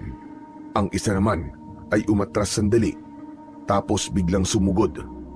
Napaatras ako nang makita kong papasugod dito sa akin. Tumalon yung aso at muntik na akong kagatin. Pero bigla na lang may humarang sa pagitan namin. Ikaw?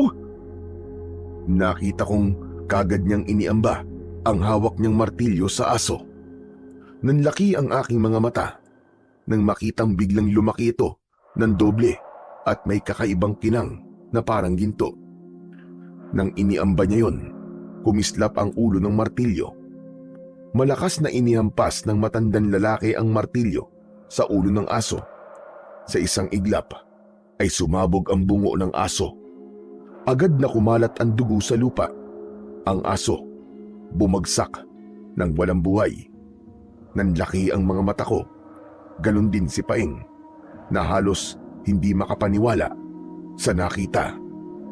Yung 2 aso na paatras, tila natakot sa kanilang nakita.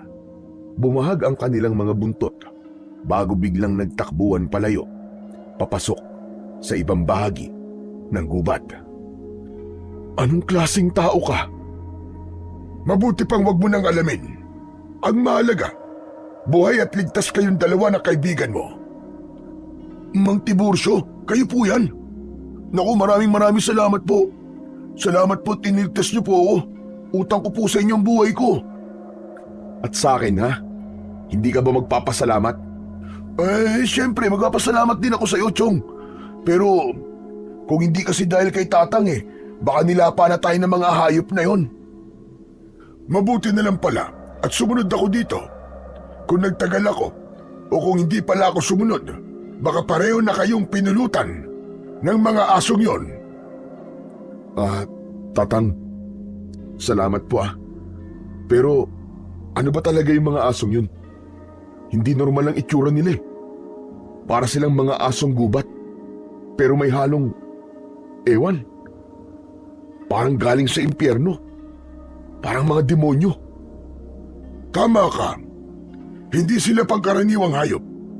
Mga alaga yun ng mga nilalang na nagkukubli dito sa gubat. Mga tagapagtanggol ng kanilang teritoryo. Pero, bakit po ako ang inatake? Wala naman po akong ginagawa sa kanila. Dahil trespasser ka. Ang mga nilalang dito, mararamdaman nila kapag may taong pumapasok sa lugar nila. Akala nila banta ka. Kaya wag na kayong babalik dito kung ayaw nyo matulad sa ibang hindi na nakalabas pa. Napatingin ako sa labi ng asong pinaslang ni Tatang. Unti-unting natutunaw ang laman nito hanggang sa naging abo na lang ang natira. Nakakakilabot. Tatang, pakiusap. Sabihin niyo naman po sa akin kung ano ba talaga ang meron dito sa gubat. Mukhang marami po kayong alam tungkol dito O sige, yaman din namang makukulit kayo. Sasabihin ko na sa inyo. Pero dun tayo sa kubo ko, Hindi tayo pwede magtagal dito dahil aluman sandali ay babalik sila para ipagiganti ang kanilang kasama. Agad kaming naglakad papalayo sa lugar na yon. Sinundan namin ang matandang lalaki pauwi sa kanyang kubo. Dumaan muna kami sa masukal at makipot na daan. Ilang sandali pa ay tila ba nainip na si Paeng. Tatang, malayo pa ba tayo? Konti na lang, malapit na tayo. Basta't sumunod lang kayo sa akin para hindi kayo maligaw. Medyo malayo-layo din ang nilakad naming tatlo. Pawisan at hingal na kami ni Paeng. Pero makaraan ang ilang minuto. Sa wakas ay may nakita na kaming kubo. Gawayan sa kawayan at pawid. Sa bakuran nito ay nakatanim ang napakaraming mga halaman. Karamihan sa mga halaman sa paligid ay mga halamang gamot. May lagundi, sambong at iba pa. Pero may biglang nakaagaw ng aking pansin. Ito ay ang mga tulos ng kahoy na nakapalibot sa buong bahay. Matatalas ang dulo ng mga ito para bang mga sibat na nakabaon sa lupa. Paikot sa kubo na para bang bakod laban sa mga kung anong nilalang na gustong pumasok. Halina kayo! Pumasok kayo sa bahay ko! Oh, pasok daw pre. Ikaw muna! Ikaw ang pasimuno eh. Sinundan lang naman kita eh. Duwag ka talaga. Di na baling duwag. Wala akong tiwala sa matanda na yan. Baka mamaya siya yung mangkukulam na sinasabi eh. Ikaw ang praning-praning mo talaga. Eh kung iniisip mong ganyan siya, bakit pa tayo sumunod dito? Abay, hindi ko alam. Sumunod ka eh. Kaya sumunod na rin ako. Ayokong mag-isa ulit sa gubat na to, no? Napakamot ako sa ulo sa kakulitan ng kasama ko. Maya-maya pa ay nasa bahay na si Mang Tiburcio at muli kaming tinawag. Ano pa bang hinihintay nyo dyan? Pasko! Pumasok na kayo dito at nang mapag-usapan na natin kung ano ang gusto nyong malaman. Kailangan natin bilisan dahil gusto ko na magpahinga. Sige po. Papasok na po kami, Tatang. Huy! Sigurado ka ba dyan? Oo naman. Kaya halika na, nang matapos na. Pagpasok namin sa loob, ay nakita naming nasa harap ng isang maliit na altar ang matanda. Nagsisindi ito ng kandila, tapos ay naglagay ng nagbabagang uling sa isang mangkok na gawa sa aluminum. Nang matapos maipwesto ito sa harap ng mga santo, kanya itong dinasalan, saka siya naglagay ng insenso. Agad kumalat ang amoy ng insenso sa loob ng kubo. Ang kasama kong si Paeng, halos masamid sa amoy na yon. Ang baho! Ano ba yung amoy na yun? Ano ka ba? Insenso lang yun. Hindi mo ba alam ang insenso? Hindi. Yan na napapala mo. Palibasa hindi ka nagsisimba eh. Kaya pati amoy ng insenso hindi mo alam. Tama na, kulitan. Nagsasagawa ko ng ritual para hindi tayo masundan dito ng mga tagabantay at ng mga aswang. Pinaupo niya kami sa saig. Agad naman kaming sumunod ni Paeng. Hindi ako mapakali. Tatang, sabihin niyo na po sa akin kung anong kailangan kong malaman para matahimik na po ako. Tama ang kutob mo. Hindi natural ang lindol na yon. May ritual na ginagawa dito bago naganap ang pagyanig. Ano? Ritual? Anong klaseng ritual? Isang uri ng pagtawag at pagbuhay muli sa mga patay. Ano? Patay? Oo. May matandang lalaki na nagsasagawa ng ritual dito. Siya ay si Luciano. Luciano? Teka. Parang pamilyar sa akin ang pangalan na yan ah. Saan ko nga ba narinig yun? Si Luciano, isang makapangyarihang mangkukulam. Ayun, naalala ko na. Oo, tama ka, Mang Tiburcio. Siya yung bata. Yung anak ng dating mangkukulam na binugbog at pinalayas doon sa baryo. Luciano nga palang pangalan nun. Yun ang kwento sa akin ng lolo ko eh. Siya ba, Tatang? Kung ganun, totoo lahat ng mga kwento. Hindi lang pala gawa-gawa. Totoo ang sinabi ni Nanay Mercy. Kung ganun, nauulit lang ang nangyari noon. Ipinagpapatuloy ng matandang yun ang masamang gawain ng kanyang ama. Tama ka. Hindi pa tapos ang sumpa noon. Hindi pa siya tapos magiganti. Kaya ibig sabihin, yung lindol, gawa lang ng ritual na yun? Ang pagyanig ay hudyat ng pagbubukas ng lagusan sa ilalim ng lupa. Doon nang gagaling ang mga aswang, mga nilalang na binuhay sa dugo ng mga inaalay. Naku po, nakakakilabot naman yun. At hindi lang yon. Nalaman ko din na may mga biyag sila at pito yung mga yon ay ginawa ding mga aswang. Kaya kung may nakikita kayong tao na parang kakaiba ang kilos o amoy, baka isa na yon sa kanila. Nakita kong biglang sumingot sa hangin si Paing at nagtagal siya sa harap ko. Pre, parang iba yata ang amoy mo ah. Uy, ano amoy yung sinasabi mo? Amoy maasim eh. Sos, si Raulo. Ako pa sinabihan mo maasim ha? Ikaw nga itong may putok. Tama na ang biruan yung dalawa. Seryosohin niyo ang mga sinasabi ko. Dahil kapag hindi napigilan ang mga alagad ni Luciano, maaari nilang masakop ang buong baryo. Lahat ng tao roon ay malalasap ang paghihiganti niya. Ikaw kasi, anong ako? Lumayo-layo ka nga sa akin. Pati ako nadadamay sa pamimiloso po mo eh. Hindi ko alam kung ano ang mararamdaman ko sa mga oras na yon. Parang naghalo-halo na galit, lungkot at takot na sabay-sabay kong naramdaman. Natahimik ako. Biglang bumalik sa isip ko ang imahe ng asawa at anak kong namatay sa lindol. Masakit sa akin na malaman ang katotohanan na hindi biktima ng kalamidad ang aking mag-iina, kundi ng kasamaan. Tatang, paano sila mapipigilan? May paraan, pero masyadong delikado, Roldan. Kailangan mahanap mo ang may pakana. Kailangan patayin si Luciano. Kung ganun, tara na. Patayin na natin siya. Hindi ganun kadali.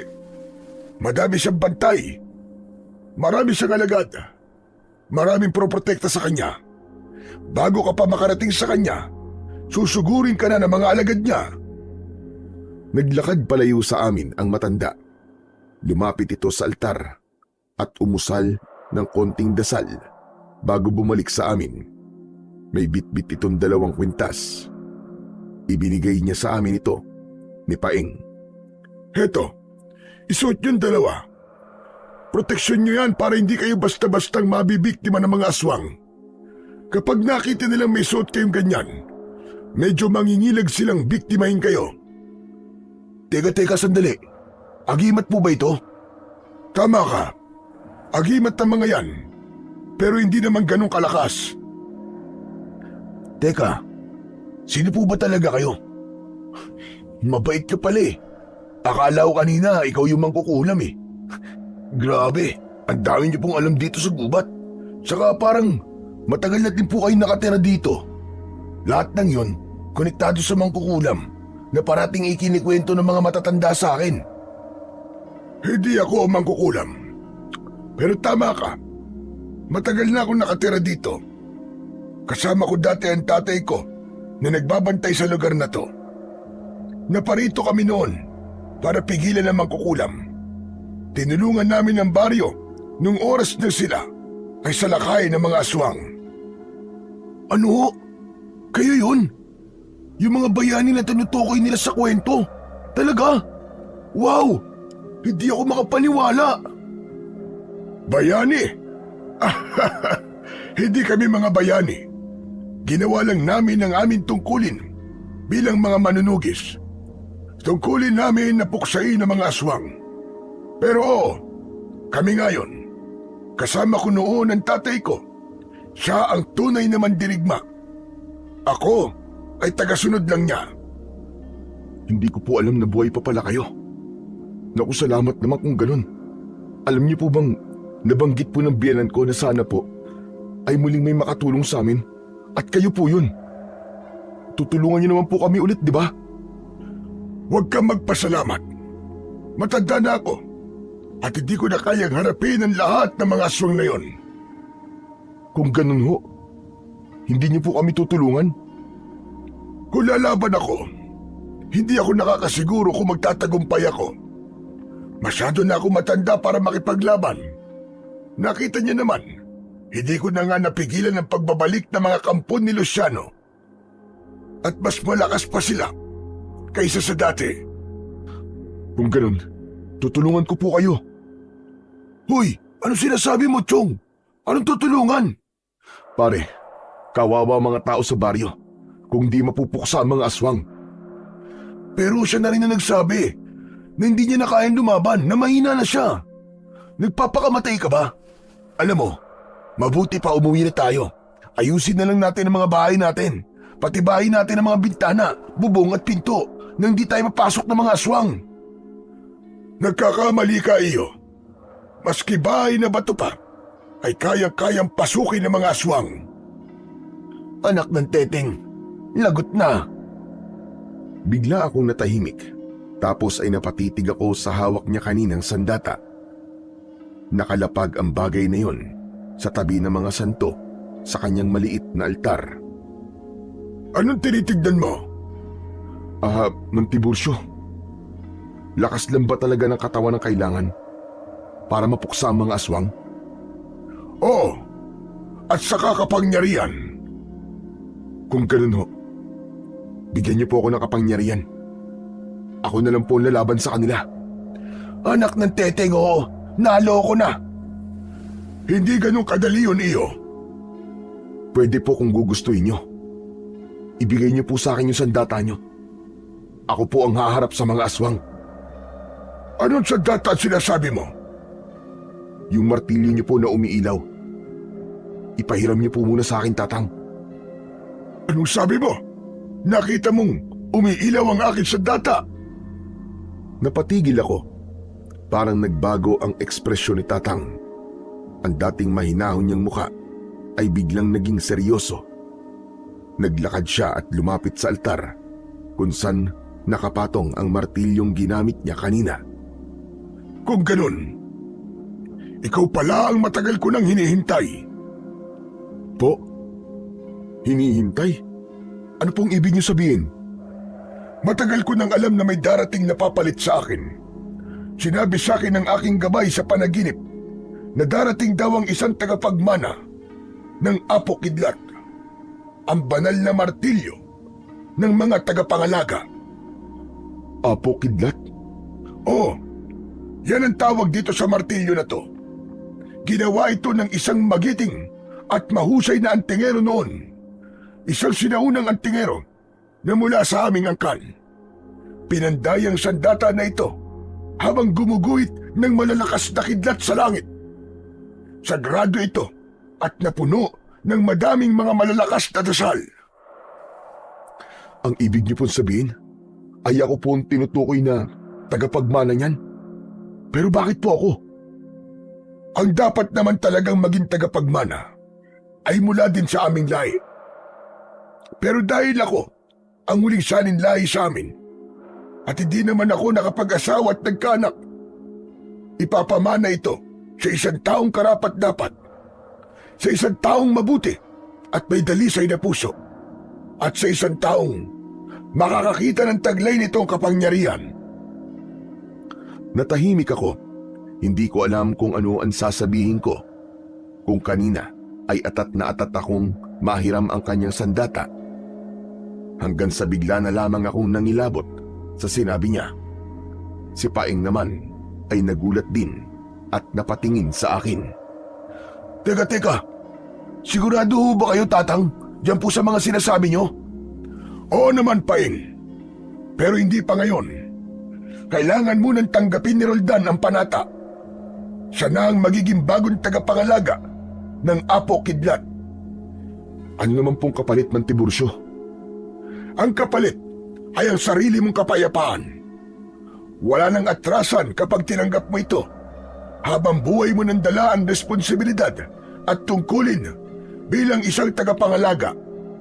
Hindi ka na magiging karaniwang tao lang. Sige, buong puso kong tatanggapin ang hamon na yan. Kung ito lang ang tanging paraan para matigil lang kasamaan ni Luciano. Dahan-dahan niyang inilapit sa akin ng martilyo. Nang hawakan ko ito, bigla kong naramdaman na parang may kuryenteng dumadaloy sa buong katawan ko. Tapos ay may biglang liwanag na sumabog sa harap ko. Bigla akong napatakip sa aking muka. Dahil sa pagkasilaw, mabilis din namang nawala ang liwanag. Dahan-dahan kong inalis ang kamay ko sa aking muka at saka iminulat ko ang aking mga mata. Biglang sumigaw si Paeng. Pare, ang mga mata mo! Nagliliwanag! Hindi ko nagawang makapagsalita ng oras na yon kasi biglang may nakita akong mga imay, mga mandirigmang nakasuot ng kakaibang baluti.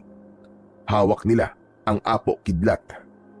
Nakita ko silang nakikipaglaban sa mga nilalang na may nakakatakot na anyo. Ipinakita sa akin ng liwanag na yon ang mga nakaraang tagapangalaga. Pagkatapos nun, biglang bumigat ang katawan ko. Nanghina ako at napaupo sa sahig. Agad na lumapit si Paeng at inalalayan ako. Tatang! Ano po nangyayari sa kaibigan ko? Normal lang yan. Ganyan talaga ang nangyayari sa unang pagtatagpo ng katawan at ng kapangyarihan ng agimat. At bago ako mawalan ng malay, narinig ko pang sinabi ng matandang lalaki na handa siyang gawin ng lahat para mabilis na maihanda ako bilang bagong tagapangalaga bago pa mahuli ang lahat sa baryo. Samantala, pagmulat ng mga mata ko, agad kong naamoy ang matapang na halimuyak ng insenso. Dahan-dahan akong bumangon at napansin kong madilim na ang paligid. Nakita kong ang tanging pinanggagalingan na lamang ng ilaw ay ang isang gasera na nakapwesto sa gitna ng sala. Tapos ang kandila na nakatayo at nakasindi sa harap ng altar. Nakita ko doon si Mang Tiburcio, nakaluhod sa sahig, nananalangin. Nakayuko siya at may sinasambit na mga salitang hindi ko maintindihan. Tahimik lang akong nakatingin sa kanya. Sa altar, may isang maliit na baso na may lamang tubig. Maya-maya pa, biglang napalingon sa akin si Mang Tiburcio. Agad siyang tumayo at kinuha ang baso mula sa altar. Mabuti naman at gising ka na. Handa ka na siguro? Handa? Sisimulan na natin ang panata bilang bagong tagapangalaga ng Apo Kidlat. Kailangan mong inumin ito. Tubig yan na dinasalan upang makayanan ng iyong katawan ang kapangyarihan ng Apo Kidlat. Tumingin ako sa baso. Ang tubig ay parang may maliliit na bula sa ibabaw. Pero habang nakatingin ako, bigla kong naalala ang lamay ng asawa at anak ko. Kung iinumin ko po ba to, ay pwede na po akong umuwi. Hindi ka pwedeng agad-agad na umuwi dahil kailangan mo pang mabasbasan. Bahagi yun ng ritual para sa panata. Ganun ba? Pero tatang baka hinahanap na ako sa amin eh. Iniwan ko ang lamay ng aking asawa at anak. Baka mag-alala ang biyanan ko at si Boying. Hindi ako nakapagpaalam sa kanila eh. Pwede po bang wag na muna ngayon? Babalik na lang ako bukas. Hindi na ito pwedeng ipagpaliban. Ang mga nilalang sa gubat, nagsisimula na silang gumalaw. Kailangan mong mamili sa ngayon. Pamilya mo o ang tungkulin. Natahimik ako bigla. Hindi ko alam kung ano ang isasagot ko. Pero maya-maya pa ay hinanap ko ang presensya ni Paeng. Si Paeng, iniatid ko na siya kanina palabas ng gubat. Huwag ka mag-alala. Ang sabi niya, siya na raw na muna ang bahala sa lamay. Huwag ka na daw mag-alala. Talaga po bang sinabi niya yun? Oo. At sabi pa niya na kung para sa ikaliligtas ng lahat, alam niyang maiintindihan ka ng asawa mo. Tama ang kaibigan ko. Palabiro yun eh. Pero sa oras talaga ng pangangailangan, maaasahan mo. Kung ganun, Tatang, wala na akong dapat na ipag-alala pa. Sige po, gawin na natin. Magaling iyo. Kung ganon, ay inumin mo na yan. Dahan-dahan kong inilapit ang baso sa labi ko. Malamig ang tubig, kahit walang yelo, pero mapakla ng konti. Pagkatapos kong inumin yun, kinuha ni Tatang ang martilyo at inilapag sa harap ko. Lumuhod ka sa harap niya at magsisimula na tayo ng panata. Sumunod ako kay Mang Tiburcio. Muling nagsindi ng insenso ang matanda at inilagay sa harap naming dalawa. Ipinikit niya ang kanyang mga mata. Iyo, ipikit mo ang mga mata mo at ulitin mo ang mga salitang sasabihin ko. Tumango ako. Pinikit ko ang mga mata ko. Isa-isa niyang binigkas ang mga salita at inulit ko lahat. Parang isang panunumpa, isang pangakong babantayan ko ang baryo laban sa kasamaan, kahit kapalit pa nito ang sarili kong buhay. Pagkatapos ng dasal, kinuha ni Tatang ang apo kidlat at iniabot sa akin. Simula ngayon, sa iyo na yan. Ikaw na ang bagong tagapangalaga ng apo kidlat. Hinawakan ko ang martilyo. Wala na yung kuryenteng naramdaman ko kanina. Pero may kakaibang sigla kong nararamdaman sa katawan ko. Parang dumoble ang lakas ko at nakaramdam ako ng kakaibang tapang. Ibang klase. Grabe. Grabe tong enerhiyang nararamdaman ko. Parang may biglang sumanib na lakas sa akin. Sumanib na nga sa iyong kapangyarihan niya. Ang lakas na nararamdaman mo ngayon ay galing sa lahat ng naging tagapangalaga. Talaga ho? Maniwala ka sa akin. Ikaw na ang pinakamalakas na taong pwedeng sumagupa sa mga aswang dito sa gubat. At sa mangkukulam na may likha sa kanila. Paano ko nga po pala mapapatay ang hayop na matandang yun? May suot siyang agimat. Doon nagmumula ang lahat ng kapangyarihan niya. Kailangan mong makuha yun at durugin. Namangha ako sa sinabing yun ni Mang Tiburcio. Masaya ako na may halong kaba. Buong gabi na hindi ako nakatulog. Buong magdamag na sinabi sa akin ng matanda ang tungkol sa apo kidlat, kung paano ito ginagamit na sandata pampatay sa mga aswang. Binalaan din niya ako tungkol sa maling paggamit at kung ano ang mangyayari kung aabusuhin ito at gagamitin lang sa pansariling kapakanan. Lahat ng sinabi niya ay tinandaan ko at nangako ko sa kanyang magiging tagapangalaga ako tulad niya. Nang matapos ang panata at ilang paalala, nagsabi na din siya na kailangan niya ng mamahinga. Pagsapit ng 5:00 ng umaga, nang magising ang matanda, ay kusa na itong nag-alok at nagsabing kailangan ko nang umuwi sa aking pamilya. Maraming salamat po sa lahat, Mang Tiburcio. Hindi ko po akalaing sa simpleng pagkaligaw ko po dito sa gubat ay magiging tagapangalaga ako ng isang makapangyarihang sandata. Walang anuman iyo. Alam mo, hindi ka naman talaga naligaw. Nakatadhana lang talaga ang pagpunta mo rito dahil ikaw ang siyang tunay na tagapagmana. Kaya pagbutihan mo. Pagkatapos po ng libing ng asawa ko, saka po ako magpaplanong sumugod sa baluarte ng mga aswang. Sasamahan niyo po ba ako? Oh, Tatang, bakit naman po kayo napabuntong hininga? Wala ito. Huwag ka mag-alala. Magiging kasama mo ko sa lahat ng mga magiging laban mo. Tandaan mo ang boses kong ito, ha? Gagabayan kita at tutulungan kang palagi.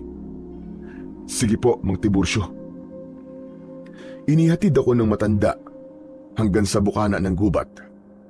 Nang marating ko ang baryo, mabilis akong naglakad papunta sa bahay ng aking biyenan. Pagdating ko doon, agad akong sinalubong ni Paing. May dala siyang isang masamang balita. Roldan! Roldan, pasensya na, ha? Si Marta. Ha? Bakit? Ano nangyari dito? Ano nangyari kay Marta? Kasi may mga sumugod na aswang dito kagabi. Dinala nilang bangkay ng asawa mo, Chong. Sinubukan kong pigilan sila pero ang lalakas nila, pare. Muntik pa nga ako mamatay eh. Ano? Bakit naman nila kukunin si Marta? Anong gagawin nila sa asawa ko? Hindi ko alam, pare. Pasensya na talaga. Patawarin mo ko, ha? Wala kang kasalanan, Paing. Mga hayop sila. Pinatay na nga nilang asawa ko tapos kukunin pa nila. Ano pa bang gusto nila? Wala nang nakapagsalita pa. Unti-unti na ring dumami ang mga nakikiusyoso. Humanda sila. Isinusumpa ko. Uubusin ko silang lahat. Isa sa mga kapitbahay ang biglang nagsalita at nagsabing sasama sila sa akin sa pagtugis sa mga aswang. Napatingin ako sa kanila. Nakita ko sa mga mata nila, hindi lang galit, kundi pati ang tapang. Salamat sa inyo. Pero hindi ito basta laban lang. Kung pupunta tayong lahat, nasisiguro kung marami ang masusugatan. At baka may mga mamatay pa. Hayaan nyo na lang ako. Ako na lang ang haharap sa kanila. Hindi, pare. Hindi ka namin iiwan. Kasama mo kami. Sama-sama nating lalabanan ng mga hayop na aswang na yun. Sa pagpilit ni Paing, hindi na ako tumanggi. Makalipas lang ang ilang sandaling pag-uusap at pagpaplano, sama-sama na kaming pumasok sa gubat. Lahat sila ay may kanya-kanyang dalang mga sandata. Habang naglalakad kami, ay may bumulong sa aking tenga. Sinabi nito ang direksyon kung saan kami dapat pumunta. Nagulat na lang ako nang makilala ang pamilyar na tinig na yon. Alam ko na boses yon ni Mang Tiburcio. Sinunod ko ang boses hanggang sa bigla kaming napatigil nang sumulpot sa harap namin ang mga kakaibang aso na ayon kay Mang Tiburcio ay mga bantay. Huwag kayong matakot. Kayang-kaya natin sila. Sama-sama natin silang tatapusin lahat. Sumugod ang mga aso. May ilang natakot. May mga sumalubong. Ginamit nila ang kanilang mga sandata upang kalabanin ng mga asong bantay. Noon ko lang nalaman na mahuhusay din pala sa pakikipaglaban ang aking mga kasama. Ilang sandali pa, nagtagumpay kami. Matapos na mapabagsak ang mga asong bantay, tahimik kaming naglakad habang papalapit kami sa pinakapugad ng mga aswang. Lalong lumalakas ang amoy malansa, mabaho at amoy na nabubulok na karne. Pagdating namin sa isang maluwag na bahagi ng gubat, napahinto kami. Sa gitna ng nagtataasang mga puno, doon nakatirik ang isang kubo at sa labas nun ay may malaking papag o lamesa kung saan nakahiga ang asawa kong si Marta. Demonyo ka! Anong gagawin mo sa asawa ko? Narinig kong tumawa ng mahina ang matanda at tumingin siya sa amin. Bitiwan mo ang asawa ko! Bitiwan mo siya! Ngumisi-ngisi lang ang matandang mangkukulam. Sinabi nitong kung talagang mahal ko raw si Marta, ay sundan ko na ito sa impyerno. Sa sobrang galit ko, gustong-gusto ko na siyang lapitan, pero pinigilan ako ni Paing. Demonyo ka! Anong gagawin mo sa asawa ko? Narinig kong tumawa siya ng mahina. Tumingin siya sa amin. Nagulat ako sa kanyang itsura. Ang balat niya ay naging kulubot na parabang pinatuyo sa araw. Puti na ang kanyang buhok at ngumiti siya. Nakita namin ang matatalim niyang mga pangil. Bigla niyang itinaas ang kamay niya. May binigkas pa siyang salita na hindi ko maintindihan. Maya-maya pa ay narinig na namin ang mga ungol na parabang galing sa ilalim ng lupa. Bigla ding naging mabaho ang amoy ng paligid. Lumitaw ang mga patay. Gumagalaw sila kahit mga naaagnas na o maski buto na lang ang natira. Tapos mula sa loob ng kubo ay lumabas ang ilang mga aswang. Ang dami nila! Anong gagawin natin? Hindi na tayo pwedeng umatras. Pero mamamatay tayo dito, tol. Mamamatay din tayong lahat kung di tayo lalaban. Sasakupin nila ang baryo. Ramdam ko ang panginginig ng aking mga kamay habang hawak ang martilyo na ipinagkaloob sa akin ng Mang Tiburcio. Hinanap ko siya pero hindi siya nagpakita. Sinubukan kong kumbinsihin ang mga kasama ko pero ang iba ay natakot na at nagsitakbo. Sumigaw ako ng malakas. Ako na ang unang sumugod. Malakas ang apo kidlat. Talsik lahat ang mga tinatamaang patay na nabuhay, pati na ang mga aswang. Pagkatapos ay natutunaw sila hanggang sa maging abo. Samantala, panay pa rin ang dasal ng matandang mangkukulam. Roldan, paano yan? Parang hindi sila nauubos. Hindi ko inaasahan na magiging ganito kalala ang problema natin, Paing. Pero hindi na tayo pa pwedeng sumuko. Para to sa buong baryo natin. Napatingala ako at nagdasal sa Panginoon. Maya-maya pa ay may bigla akong narinig. Roldan, patayin mo ang mangkukulam. Hinigpitan ko ang hawak sa apo kidlat. Tila nabuhayan ako ng loob. Paing, yung mangkukulam, siyang puntiryay natin. Ha? Paano tayo makakalapit sa kanya? Bahala na. Basta gawa na lang natin ang paraan. Pinilit kong makasugod sa matandang mangkukulam pero hinarangan ako ng kanyang mga alagad. Pinilit kong labanan ng lahat at bawat pukpok at palo ko sa mga kalaban, mas lalong lumalakas ang boses sa ulo ko. Tapusin mo na siya, Roldan. Tapusin mo na ang mangkukulam. Para kay Marta at para sa lahat ng mga sinaktan at biniktima mong hayop ka! Tumalon ako paabante. Itinaas ko ang martilyo at isang kidlat ang diretsyong tumama sa aking sandata. Napigilan ng mga aswang na tila nasilaw. Tumakbo ako ng mabilis. Hindi ko na inisip ang takot. Isa lang ang nasa isip ko ng mga oras na yon. Si Marta. Ang mga anino, pinurtektahan pa rin nila ang kanilang amo. Naramdaman kong malakas ang kanilang presensya. Roldan! Iampas mo sa lupa ang martilyo! Iniampas ko sa lupa ang apo kidlat. Lumabas sa lupa ang kulay ginto, bughaw at puting liwanag. Umungol ng malakas ang lahat ng kanyang mga nilikha. Ang mga anino, unti-unting natunaw sa liwanag. Tumayo ang matandang mangkukulam. Ang mga mata niya naging purong itim. Tapusin mo na, Roldan! Tapusin mo na ang laban! Nanginginig ang mga kamay ko habang hawak ang martilyo.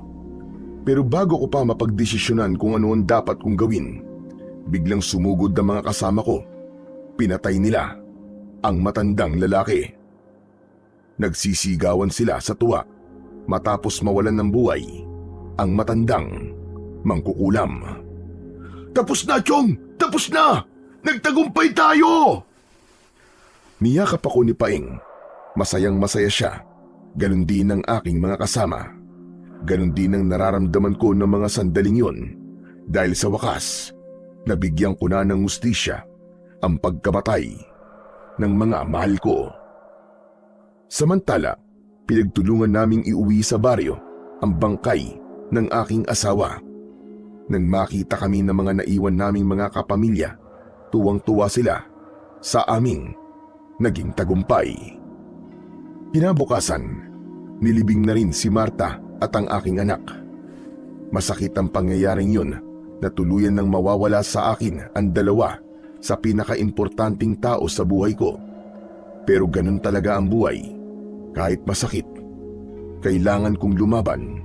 Kailangan kong maging matatag, alang-alang sa aking anak na si Boying. Lumipas ang ilang araw. Dinalaw namin ni Paing si Mang Tiborcio. Tahimik ang paligid sa kubo niya. Naglakad na kami papalapit. Pre, ano yun? Ba't ang baho? Anak ng Teting. Hindi, si Mang Tiborcio. Mabilis kaming pumasok sa loob ng kubo niya. Pagbukas namin ng pinto, nakita namin na nakaupo siya sa silya. Nakapikit pero hindi na humihinga. Naaagnas na ang katawan niya. May nakita kaming sulat sa tabi niya. Binasa ko ito. Roldan, ang huling bahagi ng ritual ay isang sakripisyo. Kailangan mamatay ang tagapangalaga upang maipasa ang kapangyarihan ng Apo Kidlat. sa bagong pinili. Ingatan mo siya ng iyong kapangyarihan.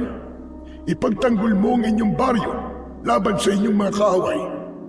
Hayaan mo, magpapatuloy ang aking tungkulin sa iyo dahil ako ang magiging gabay mo. Salamat, Mang Tiburcio. Salamat po sa lahat. Matapos yun, ay pinagtulungan naming humukay ng libingan para sa kanya. Inayos din namin ang kanyang bangkay, binalot sa kumot at saka binigyan ng maayos na libing. Samantala makalipas ang ilang araw, nagbayanihan ng buong baryo sa pagtatayo ng mga bagong bahay. Ginamit ko ang Apo Kidlat sa pagpapanday dahil ayon kay Mang Tiburcio na minsang nagpakita sa akin sa panaginip ay maaari ko itong gamitin sa pagtulong para maging mas matibay ang bawat bahay na gagawin ko. Magiging ligtas din daw ito sa anumang dilubyo na maaaring dumating. Salamat po, Mang Tiburcio. Hindi na po ako natatakot kung sakali mang may dumating ulit na panganib dahil alam kong nariyan ka para gabayan ako. Ngumiti ako. Alam ko na hindi ko na kailangan matakot kailanman dahil ang lakas at liwanag ng Apo Kidlat ay mananatiling buhay sa bawat bahay na itinayo namin. Alam kong magiging ligtas ang lahat at pananatilihin ko ang kapayapaan habang ako ang tagapangalaga ng martilyong ipinagkaloob sa akin ni Mang Tiburcio na dati ring tagapangalaga ng Apo Kidlat laban sa ampon ng kadiliman.